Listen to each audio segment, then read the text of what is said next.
একটা বার চিন্তা করেন, একটা মিনিট চিন্তা করেন, আপনি মারা গেছেন, কি হবে আপনার, কিভাবে আপনাকে বিদায় দেওয়া হচ্ছে, একটু চিন্তা করে দেখেন। কার জন্য কি করতেছেন, দুনিয়ার মায়ায় পড়ে কি না করতেছেন, সব ফেলায় যেতে হবে। ওই কবর কিন্তু জায়গা ভালো না, সবাইকে যাওয়া লাগবে। কবর কঠিন জায়গা। যার আমল ভালো, কবর তার সাথে ভালো আচরণ করবে। যার আমল খারাপ, যুবক, দুনিয়াতে গান বাজাইছো না, বক্স নিয়ে এসে ডিক ডিক আওয়াজ দিয়া, কবরে যাও।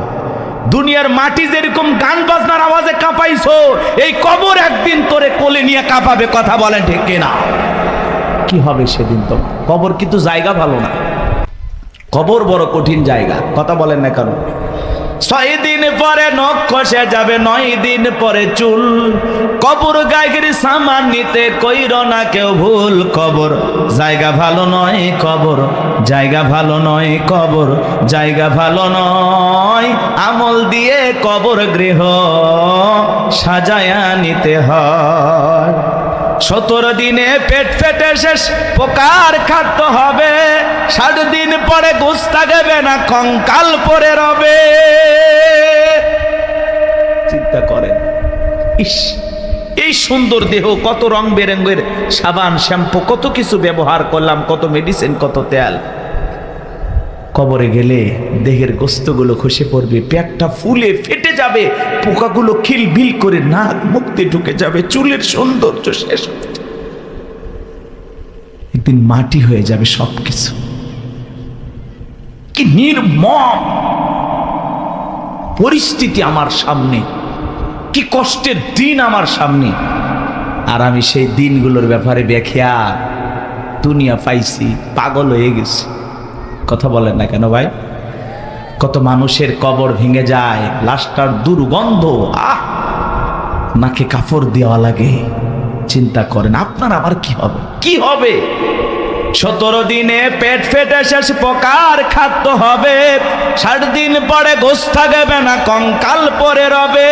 90 দিনে হাড়গুলি সব, 90 দিনে হাড়গুলি সব আলাদা হয়ে রয়। কবর জায়গা ভালো নয়, কবর জায়গা ভালো নয়, কবর জায়গা ভালো নয়।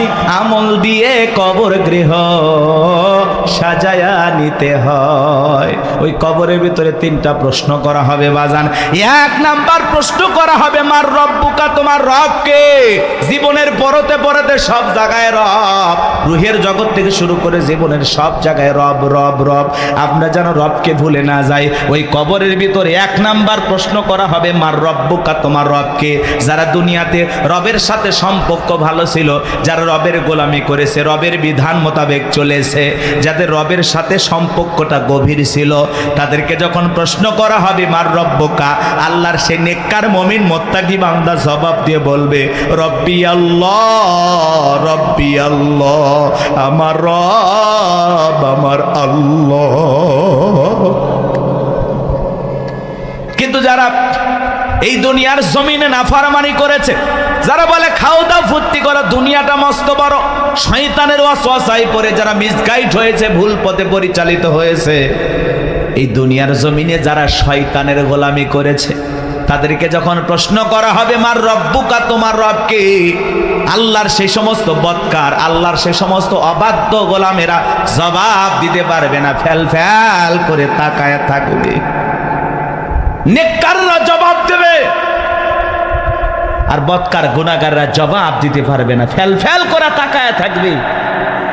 ওরা বলবে কি কয়, হায় আফসোস, কি কয় আমি তো বুঝি না। মার রব্বুকা জিজ্ঞাসা করবে তোমার রব কে? আরে ভাই, জীবনে কোনোদিন অফিসে গেলেন না, বসকে চিনবেন কি করে? কথা কয় না।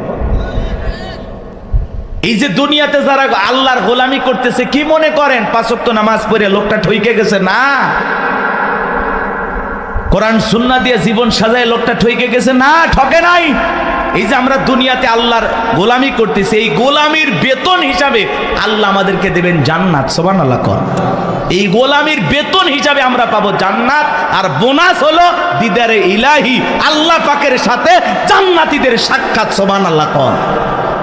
বেতনও আছে, বোনাসও আছে, কিন্তু দুনিয়াতে গোলামি করে কবরে যাওয়া লাগবে। আপনি 1 ওয়াক্ত নামাজ পড়েন না, রবের সাথে সম্পর্ক নাই, কেমনে জান্নাতে যাবেন? কথা কয় না ভাই? আপনি আপনি তো আল্লাহর অফিসই চেনেন না। আল্লাহর অফিস কোথায় চেনেন? কথা কয় না, কথা কয়। রাগ করতেছেন নাকি?